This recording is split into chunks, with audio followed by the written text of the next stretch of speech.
Il y a une vidéo des tétines de bébés. Oui, des sorciers qui utilisent des tétines de bébés. Et on a un témoignage par rapport à ça.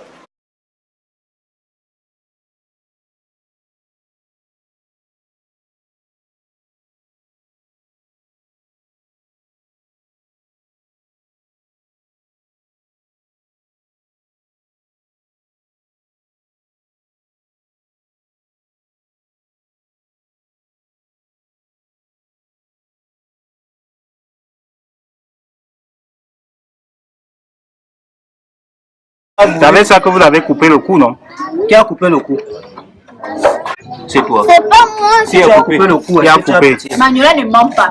Qui a coupé? Qui a coupé? C'est pas moi. Qui? C'était qui? Qui a coupé le cou? Qui a coupé? C'était elle et puis elle voulait m'accuser. Bon, si c'était moi, pourquoi vous coupez les déchets? C'est toi.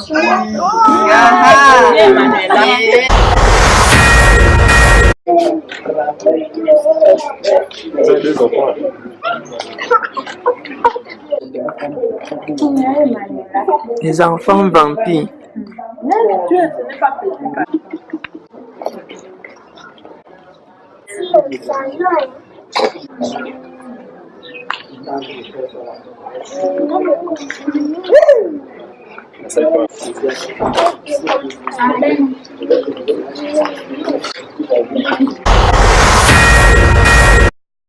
Tu es rampé, hein? Tu as 6 mois et demi. Tu as 6 mois et demi, n'est-ce pas? Je l'ai tué et puis j'ai nettoyé le couteau. Avec quoi? Vous avez nettoyé le couteau. Ça commence à venir. Et maintenant, le tuyau, vous utilisez ça comment? Vous avez utilisé le tuyau comment? On a mis le sang dedans et puis on a bu ça. Tu vas tomber.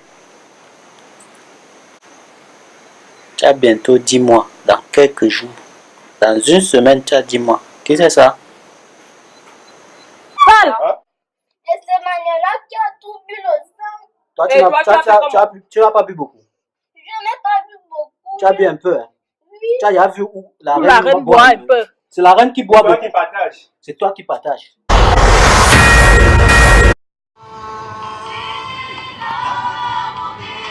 Didi. Didi. Tu fais quoi? Tu veux manipuler l'ordinateur? Ça, c'était pour faire quoi? Vous avez pris ça pourquoi? Pourquoi vous avez pris ça? Ça, elle peut rien dire. Parle bien, lève les trucs dans la bouche. Tu parles fort. Encore bien. Manuela. Parle fort. Parle fort. Donc vous devez utiliser la tétine pour tuer le bébé. Quel enfant? C'était pour quel bébé? Bébé qui appartient à la tétine, c'est ce qu'elle a dit. Ça, c'est pour quel bébé? On dit le nom. Le nom. Dis le nom, parle fort. Manuela? Tu as tué pourquoi? Manuela? C'était pour tuer quel bébé? Tu as tué Dis, pourquoi? parle fort. Qui a fait gonfler l'œil là? Qui a fait gonfler l'œil? Hier, elle était quelque part et puis Où? elle pensait vampire. Moi, j'étais à la maison. C'est où? Vampire et puis moi, j'étais à la maison. Elle est un vampire. C'est là elle a mené l'œil gonflé. Et puis j'étais là-bas. Puis la dame là pour aller me faire les médicaments. Médicaments de quoi? Faut pas me trouver un bateau. Les choses que vous avez gardées ici, c'est où? On est dans des vidéos où vraiment des objets terribles qui sont... et il y a d'autres objets. Et il y a une vidéo d'ailleurs où on a vu des tétines oui. Parle-nous un peu de... C'est quand même curieux. Et d'ailleurs, j'ai quelque chose à dire par rapport à cela. Et je te passe d'abord la parole par rapport aux tétines. Il y a une vidéo des tétines de bébés. Oui, des sorciers qui utilisent des tétines de bébés. Et on a un témoignage par rapport à ça. Oui, justement dans les vidéos, même elles expliquent à quoi elles servent les tétines des bébés. Donc elles utilisent les tétines pour pouvoir cibler déjà, c'est ce qui leur permet déjà de cibler leurs victimes. Et c'est pas la tétine qu'elles passent pour atteindre le bébé. Donc un bébé qui est allaité au biberon est facilement exposé. Pour eux, la victime la plus facile, c'est le bébé qui prend le biberon. Parce qu'au sein, un bébé qui a allaité au sein, ce sera difficile pour eux de l'atteindre. Puisqu'il faut, d'abord une porte par laquelle elles vont entrer dans la vie de l'enfant et injecter leur potion pour pouvoir, la potion qui leur permet d'ouvrir les portes. Donc c'est pas le biberon qu'elles passent. Et déjà, elles ont plusieurs tétines. Je crois qu'il y a eu 3 ou 4 tétines qu'elles vont sortir dans la vidéo. Et c'est la tétine, c'est pour chaque bébé qui est sur la liste des victimes. Donc à chaque tétine, chaque bébé qui devait être tué, voilà, vraiment occulte. Donc chaque tétine qui est volée, en fait elle vole les tétines. Oui. Donc chaque tétine qui est volée représente le bébé qui doit être sacrifié. Parlant de tétines, voilà notre témoignage. Et la plupart d'entre vous savez que nous venons d'avoir un bébé, confort témoin. Dieu nous a bénis avec une fillette. Et quelques semaines après sa naissance, confort témoin avions rendu visite à une de nos belles tantes. Nous lui rendons visite, notre oncle n'est pas là. Elle nous reçoit, une brave femme, visiblement gentille. Elle nous reçoit, elle nous sert à manger, elle nous sert à boire. Nous sommes là, confort témoin, nous avons un bébé. Et pendant que nous étions là, faisant connaissance, elle reçoit la visite d'une femme. La femme qui nous dit bonsoir, qui ne nous connaissait pas. Elle était certainement l'amie de celle qui nous avait reçue, notre belle tante qui nous avait reçue. Elle entre. Première chose, elle se dirige vers le bébé, qu'elle porte, et elle disparaît avec l'enfant. Elle disparaît avec l'enfant. Nous entendons l'enfant crier. L'enfant se met à crier, hurler de manière, je dirais, inhabituelle. Confort et moi, nous nous sommes mis à prier. Et elle réapparaît avec l'enfant. Qu'est-ce que nous constatons? Le bas de la grenouillère de l'enfant est déboutonné.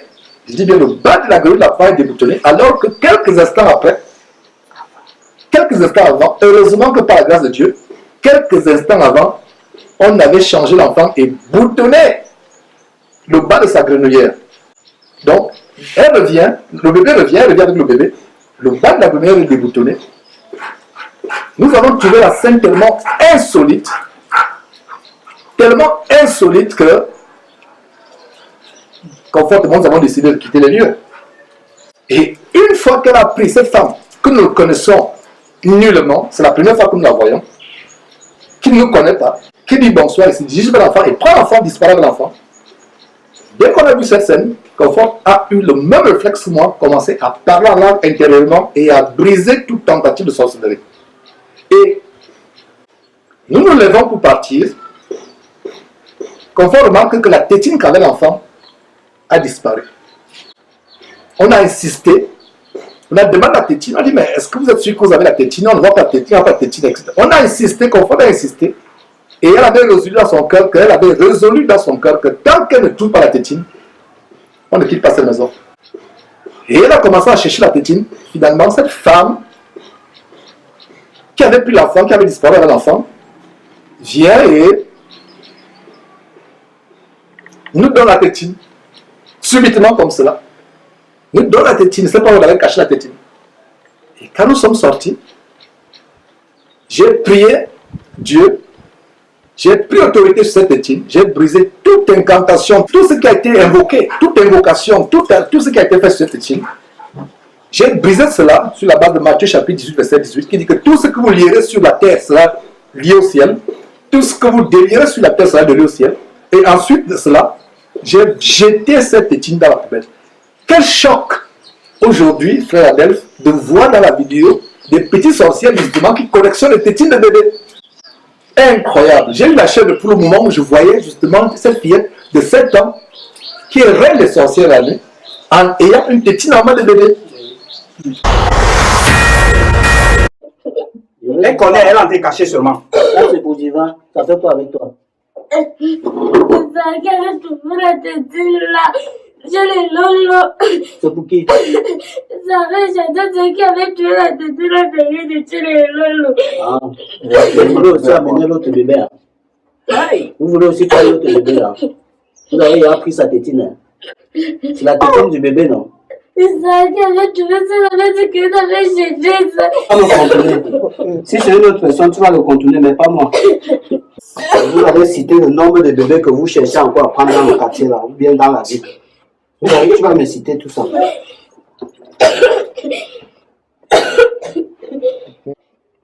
Encore un autre biberon. Ce sont les biberons des enfants pour tuer. Oui. Donc ça, je suis que ça, ce biberon est différent.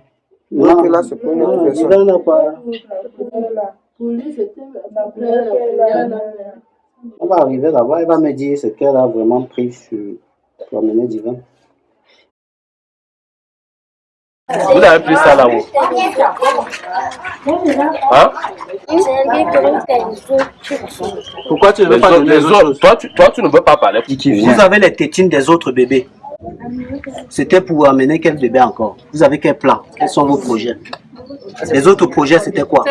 Vous voulez faire quoi? C'est environ 3 tétines, c'est pas ça seulement. Oui, il y a plusieurs. Il y a plusieurs tétines. C'est même moi. C'est pas ici. C'est bien, hein? Ça là, c'était pour faire quoi encore?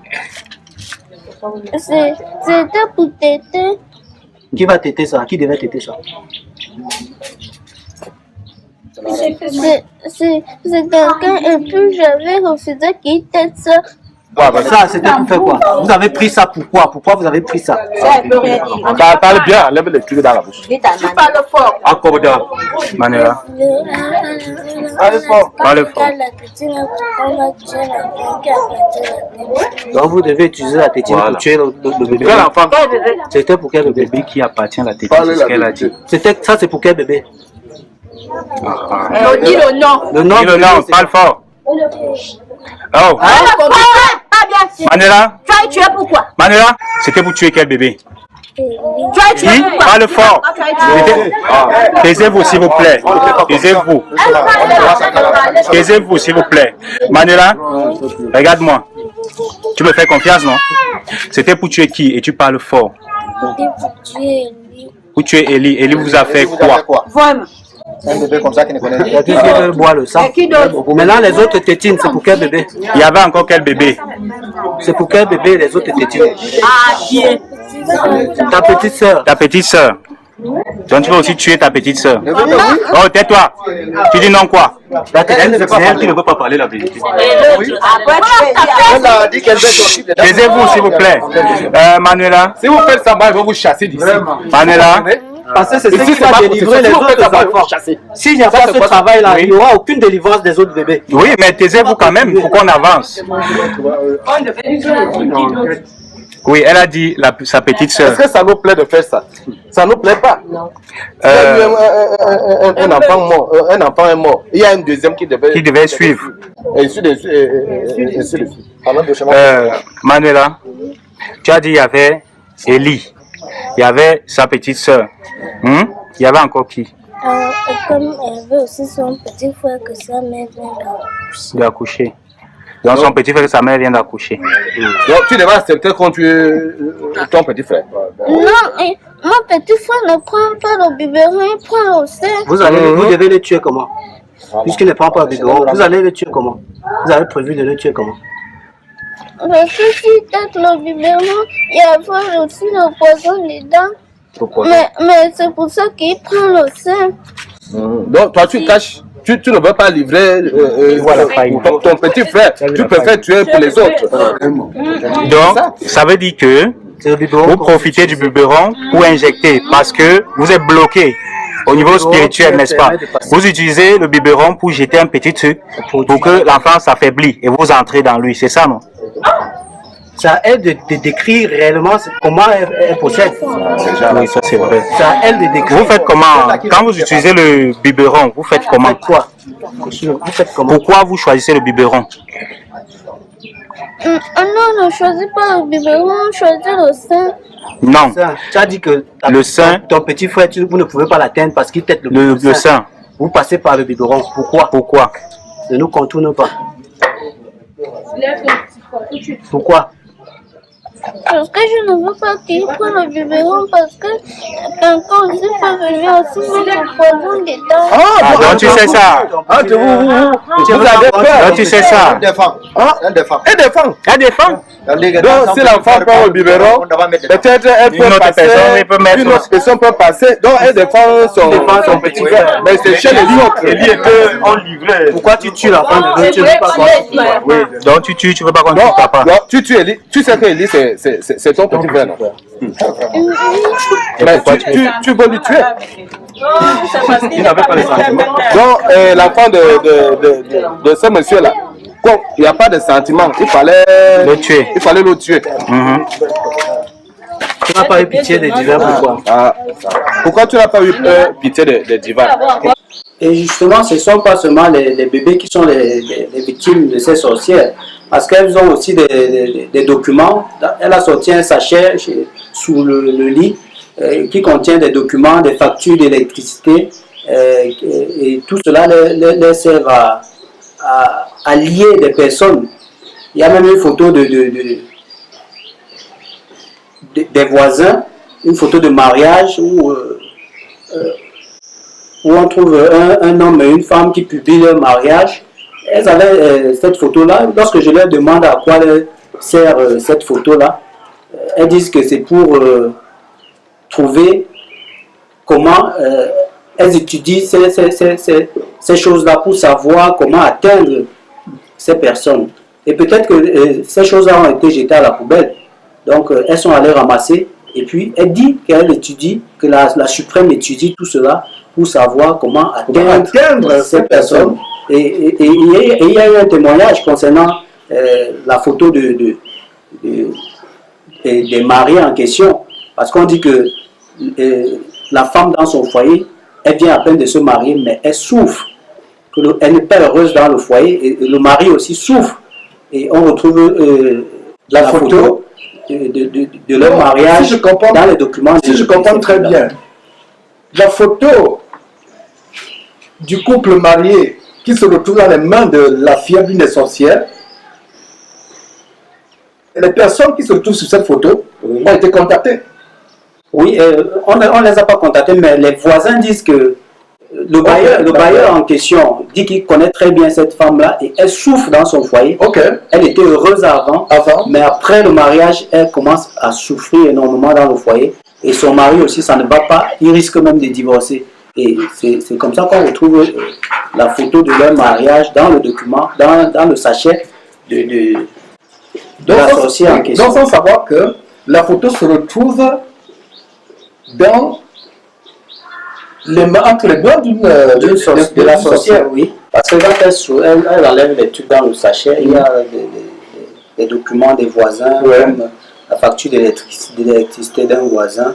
Il y a des documents de prière même. Elle dit que la suprême étudie pour savoir comment atteindre la personne à qui appartient. Quand tu dis la suprême, et cette suprême, ou cette reine, cette fille de 6 ans, non, cette fillette de 7 ans, qui est reine de sorcellerie, qui vole les factures des gens, qui vole les documents des gens. Il y a un détail, et ce détail que tu as expliqué il y a quelques instants, à savoir qu'elles entrent mystiquement, parce que quand vous les avez interrogées, elles sont rendues dans les maisons des gens, les maisons dans lesquelles elles ne sont jamais rendues physiquement, pour aller retirer les objets. Donc elle cogne la maison d'un voisin, elle dit, bon écoute, j'ai laissé mon objet ici, de sorcellerie. Imaginez-vous, nous sommes dans cette maison comme ici. On a un voisin qui court avec sa fille, dit que madame, ouvrez la porte, nous venons récupérer notre objet. Et l'objet, c'est quoi? C'est le tiroir. Elle ouvre bien votre tiroir pour prendre le rouge à lèvres, alors qu'elle ne sait même pas qu'il y a un rouge à lèvres avant. Et c'est le rouge à lèvres que vous utilisez tous les jours. Justement. Voilà. Et c'est des détails. On a monté ces détails, mes frères et sœurs, et c'est terrible les choses que nous.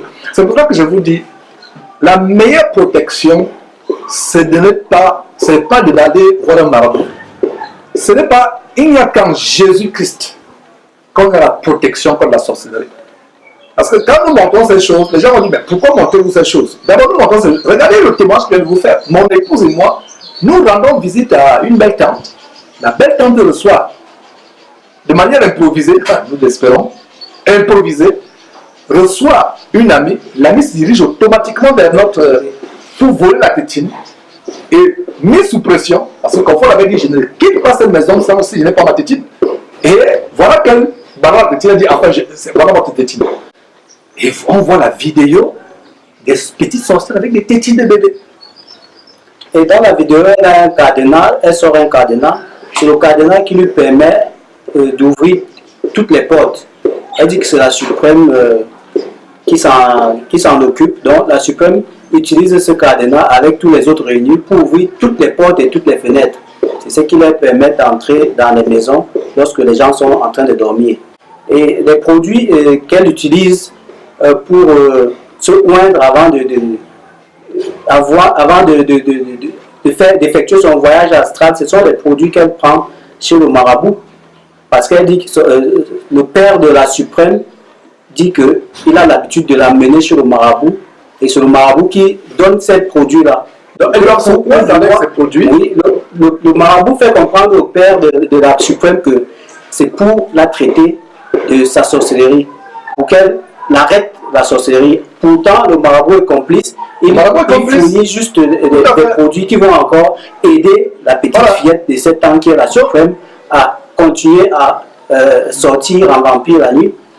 Et Adèle, qu'est-ce qui se passe en réalité, c'est que quand vous allez chez un sorcier pour vous traiter soi-disant de la sorcellerie ou pour vous protéger contre la sorcellerie, le sorcier travaille avec qui? Avec les démons. Le marabout travaille avec qui? Les démons.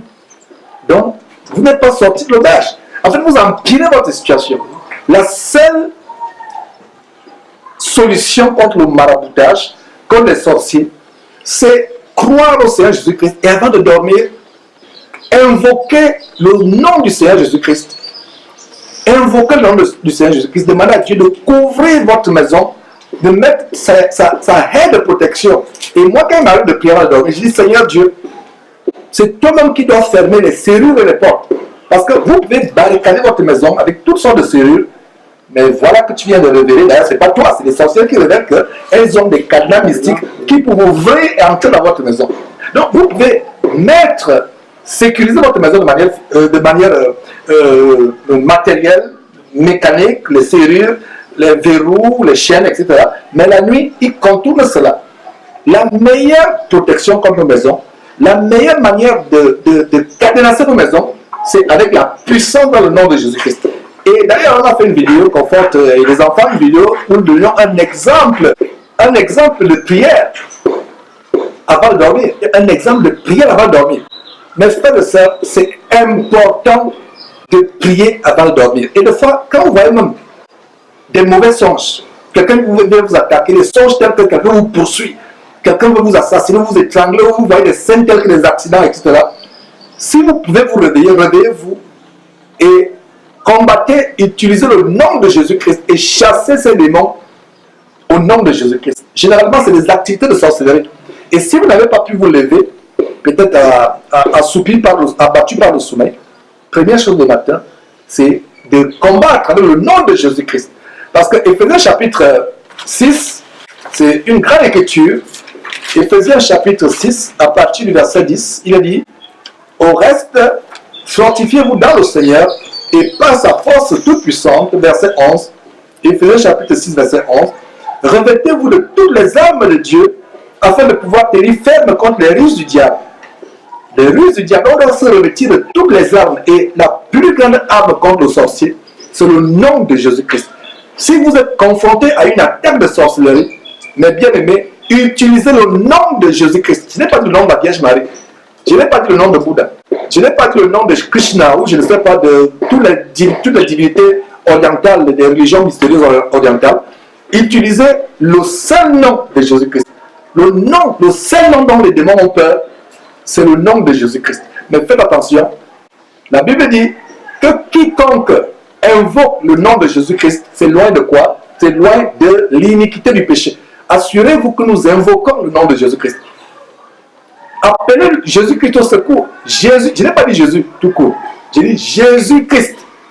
Parce que Jésus, il y a plusieurs Jésus. Et si vous habitez, par exemple, là où il y a des personnes d'origine hispanique, ils aiment bien le nom de Jésus.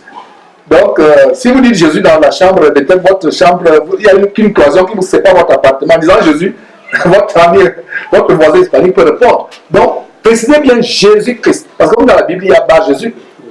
Jésus lui m'avait pour ancêtre un Jésus. Si vous voyez la généalogie de Jésus à Matthieu chapitre 1, vous allez voir que dans la généalogie de Jésus-Christ, il y avait un ancêtre qui était Jésus. Donc, utilisez le nom de Jésus-Christ.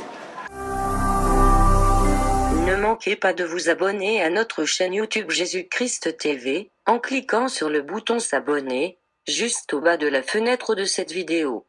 Ainsi, vous recevrez automatiquement nos nouvelles vidéos, et vous ne raterez aucune. Vous connaîtrez la vérité, et la vérité vous affranchira. Jean 8, 32. Jésus-Christ TV, vous connaîtrez la vérité et la vérité vous affranchira. Cette courte vidéo improvisée, c'est vraiment improvisé. On a fait le déplacement depuis Bitam. Il a profité de mon séjour à Yaoundé pour venir faire ce témoignage. Et c'est un témoignage qu'on aurait pu faire il y a quelques mois quand ton enfant est décédé. Et j'admire le courage que tu as. Tu viens fraîchement de perdre un bébé, 14 mois, qui est décédé. Tu as fait confiance à une nounou. Tu as engagé une nounou, tu lui payes de l'argent. Et la nounou, plus tard, confesse que c'est sa fille qui est sorcière. En confessant que c'est sa fille qui est sorcière, en fait, elle passe par un bouc émissaire, alors qu'elle-même aussi est sorcière. Donc, vraiment, j'avoue ton courage. Et je rappelle aux auditeurs de Jésus-Christ TV que la raison pour laquelle le frère a témoigné, c'est pour que cela n'arrive pas aux autres. Combien de personnes nous faisons entrer dans nos maisons? D'ailleurs, il y a aussi le témoignage de ma propre sœur Cadette. Et je leur ai demandé la permission de témoigner et des choses similaires qui sont arrivées. Ils avaient besoin, elles vont au village prendre une cousine qui va au village, qui n'avait pas d'emploi, qui n'était pas scolarisée. Donc, on l'a fait venir en ville pour essayer de la soutenir, pour l'aider. En même temps aussi, cette cousine pouvait en retour leur rendre quelques services domestiques. Et voilà que cette cousine est une sorcière qui pratique les mêmes choses que cette vidéo est en train de vous montrer. Elle a confessé plus tard comment, à plusieurs reprises, elle a essayé de les tuer. Ma petite sœur et mon beau-frère. Nul n'était leur prière, leur dévouement dans la prière, leur engagement dans la prière. Ils seraient morts aujourd'hui. Et voilà comment elle a aussi confessé les mêmes choses. Mais, chers frères et sœurs en Christ, j'ai fait le déplacement pour un Kouaban dans la banlieue de Yaoundé pour rencontrer mon beau-frère Irénée et ainsi que ma petite sœur Chouchou, Madame Irénée Nicole, nous l'appelons affectueusement Chouchou. Donc j'ai fait le déplacement, non seulement pour lui rendre visite, passer un peu du bon temps ensemble, et quand nous enregistrions le témoignage d'Adelph, qui a fait le déplacement depuis Bitam au Gabon, pour témoigner comment la fille de la nounou, sorcière de 12 ans, ainsi qu'une autre sorcière de 7 ans, ont dévoré mystiquement son garçon de 14 mois qui est décédé. Donc j'ai fait le déplacement pour venir rencontrer, pour venir recueillir le témoignage de Chouchou et de Nicole. Chouchou, c'est la famille. Nicole et sa mari Irénée, qui ont eu exactement la même expérience. Nul n'était le discernement spirituel. Mes frères et sœurs, je vous ai toujours dit que dans cette fin de temps, le discernement spirituel est quelque chose que nous devons rechercher. Donc, nul n'était le discernement spirituel. Mon beau-frère Irénée, ainsi que ma sœur Chouchou, ma sœur Nicole, auraient succombé à la même situation. Faisons attention aux gens que nous faisons entrer dans nos maisons. C'est vrai que la parole de Dieu nous dit en Jacques que nous devons exercer l'hospitalité. C'est vrai que la parole de Dieu nous recommande d'exercer l'hospitalité, mais nous devons faire attention par rapport aux personnes que nous faisons entrer dans nos maisons. Nous devons user de discernement.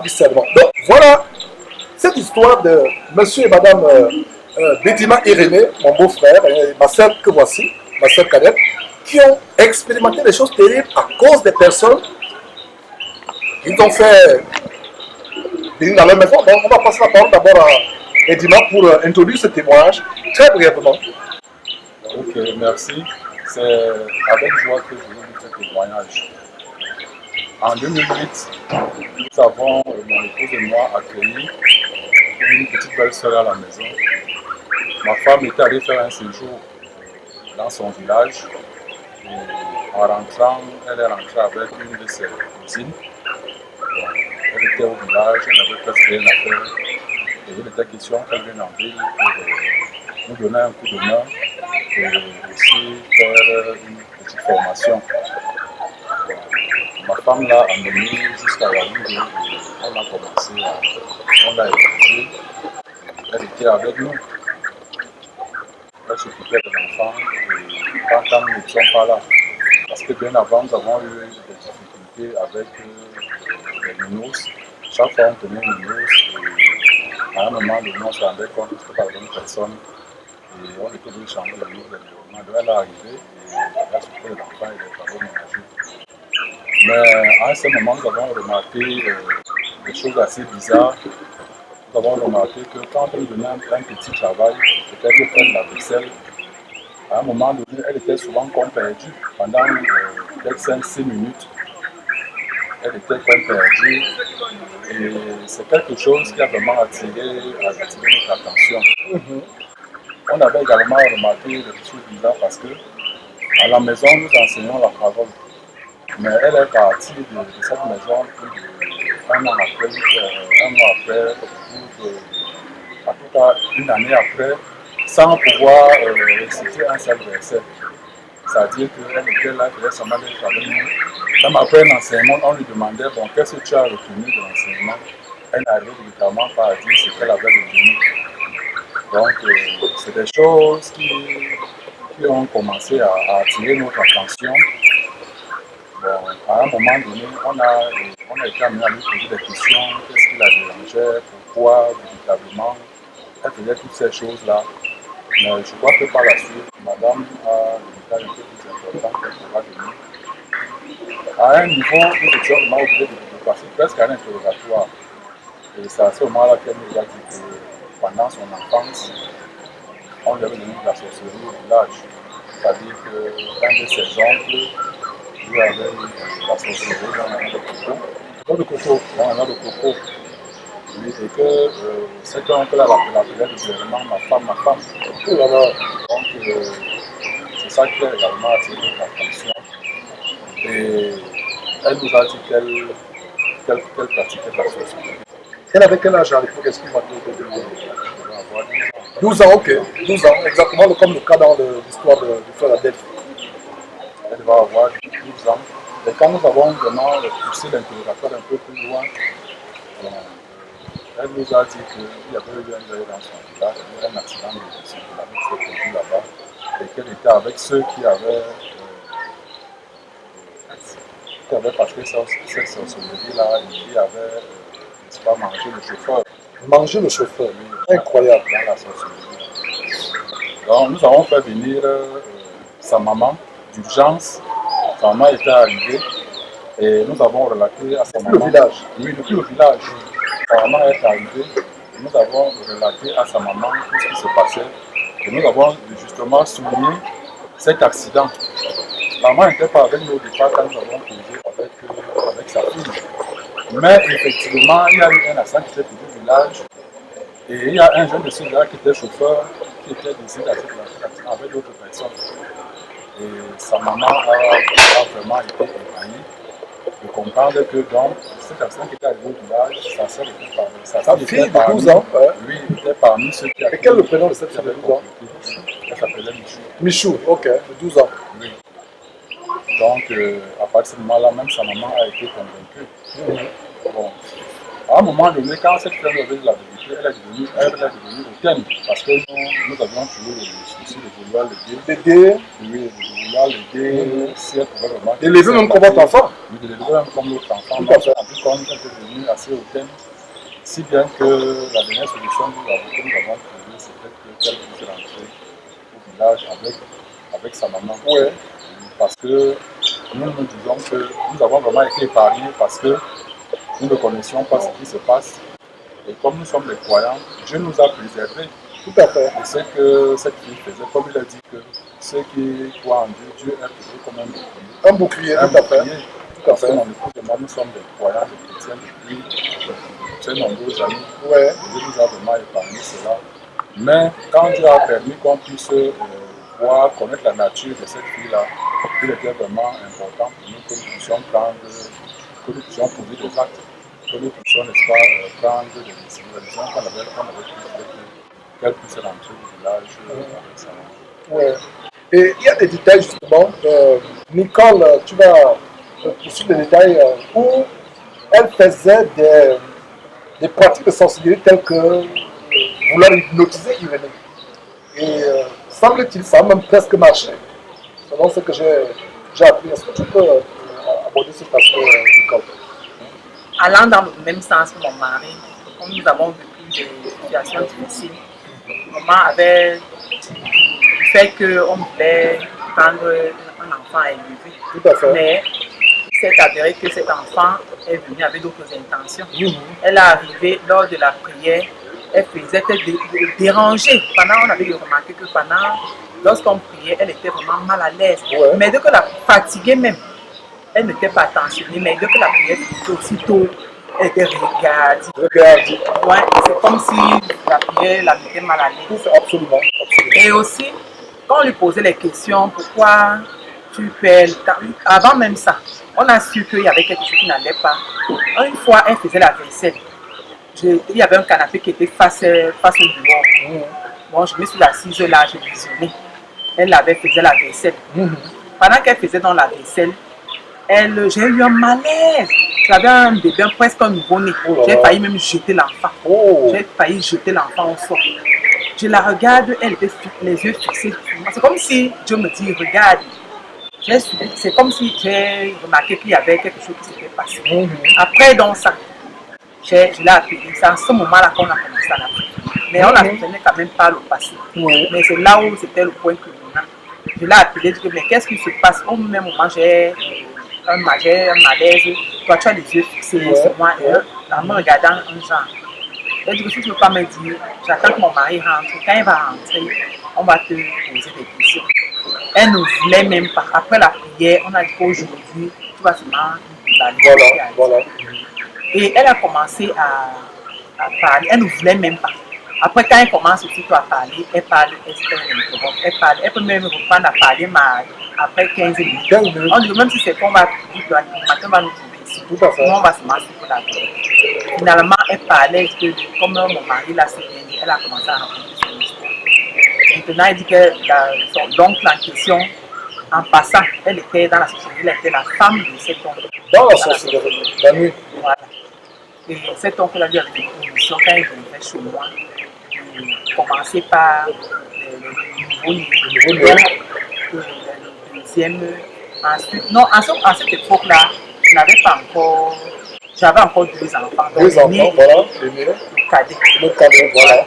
Donc, elle est venue pour une mission, commencer par le bébé, après le bébé, l'aîné, après l'aîné, moi. Donc, mon mari n'était pas parent. Maintenant, alors, elle a dévoilé. Donc, du coup, comment ça se passe souvent? Tu fais la société avec ceux de Yaoundé. Elle dit non. Elle fait la société, donc les gens du village viennent là. Et précisons que le village, c'est à une centaine de kilomètres de Yaoundé. Les gens du village viennent là retrouver. Dans votre Oui, quand nous ne sommes pas là, ils sont à distance. À distance. Mais ils n'entrent pas dans la maison. Ils n'entrent pas. Ils ne feront jamais entrer. C'est vraiment la puissance de vie dans la maison, des éloignés. Et aussi, même dans la nuit, on a demandé des pierres, elle dit même les 3 heures. On dit la fille, elle s'en va, elle rentre très tôt le matin. Et on lui avait demandé pourquoi ils n'ont pas assez. Il dit qu'à cause de la puissance de la prière, et je n'ai pas pu. Pourquoi tu n'as plus nous a pas atteint jusqu'à ce moment? Elle dit que c'est parce qu'on prie beaucoup. C'est là qu'elle a tenté plusieurs fois ça. Et je vais rentrer en arrière en disant que quand j'étais enceinte, au moment de l'accouchement, je pars à l'hôpital depuis le matin jusqu'au soir. Des contractions. C'était tu étais à terme, c'est ça? J'étais presque à terme. Okay. J'étais dans la maison enceinte. Là, oui. Mais elle était déjà là. Voilà. Elle était déjà là quand j'étais. Ok, enceinte et même à terme. À terme, mais quand elle est venue, je n'aime pas, ça a pris quelques mois, même 2 mois, je suis tombée enceinte. Voilà.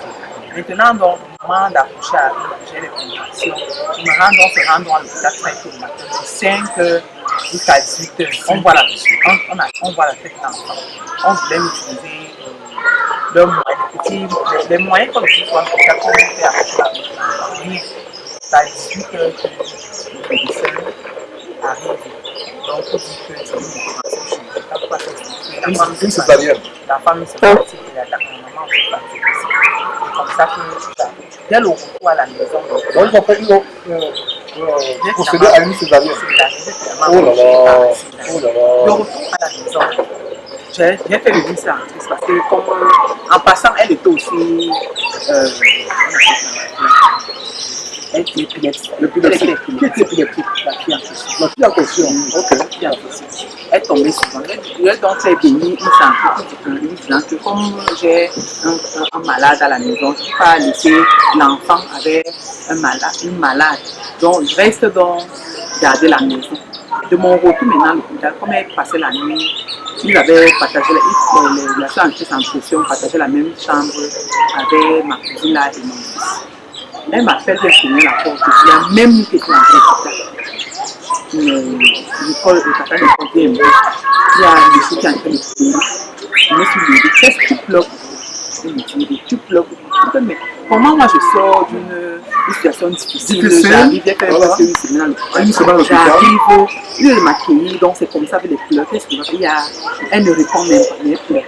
Mais plus tard, j'ai compris que son plan avait échoué. Son plan était que je ne revienne. Donc elle était surprise de te voir retourner avec l'enfant. Elle a tellement pleuré. Elle n'a dit, elle n'a rien dit. Je ne sais pas expliquer pourquoi elle pleure. Bref, quand elle est, moi je reviens à ce que je racontais. Donc quand le moment où on lui posait des questions, cette nuit-là, elle a dévoilé, mais pour qu'elle parle, c'est comme si je dis non, il faut ta délivrance, tu ne peux pas te taire, il faut dénoncer sa propre délivrance. Sa propre délivrance.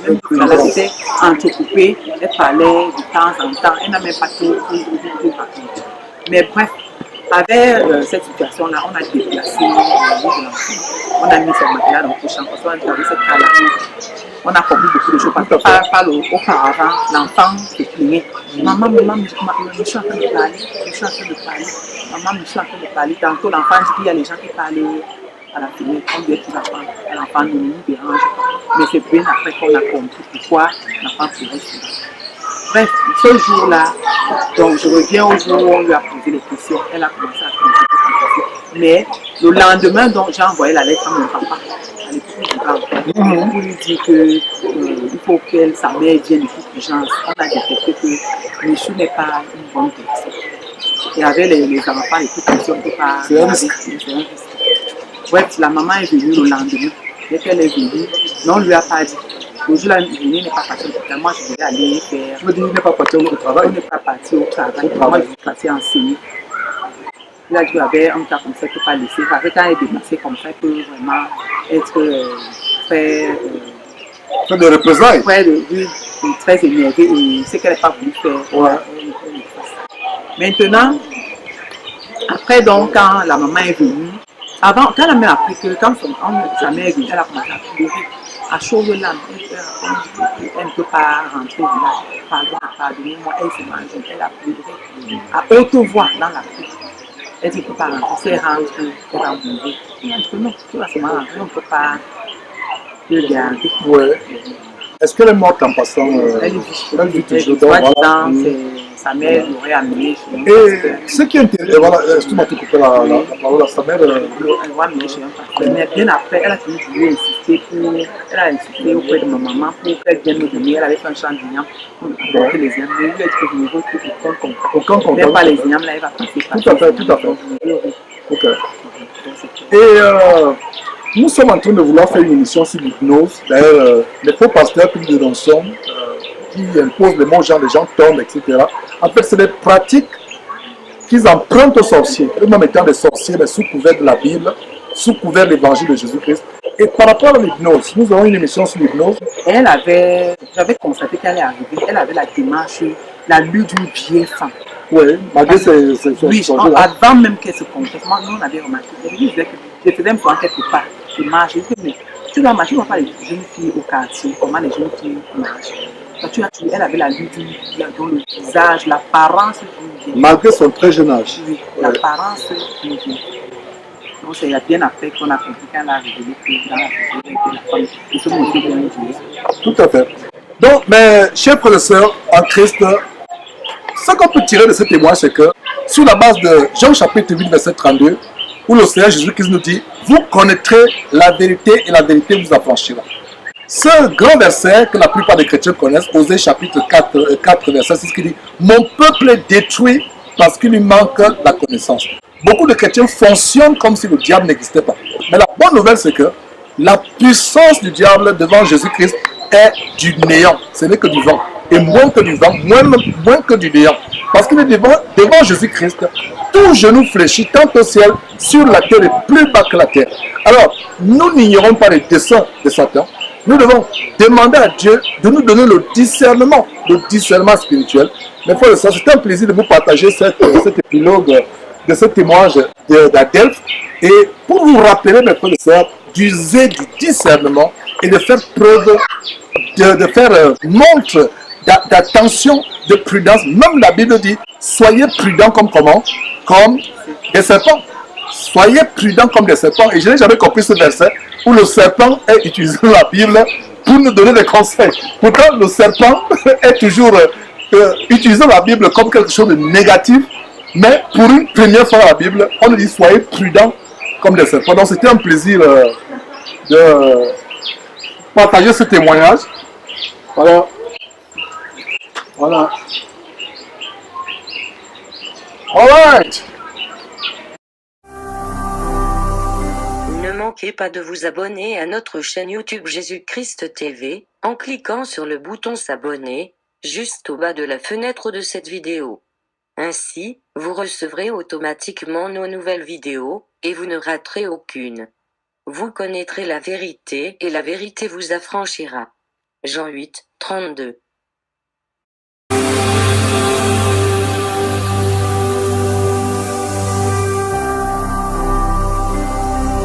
Jésus-Christ TV, vous connaîtrez la vérité et la vérité vous affranchira.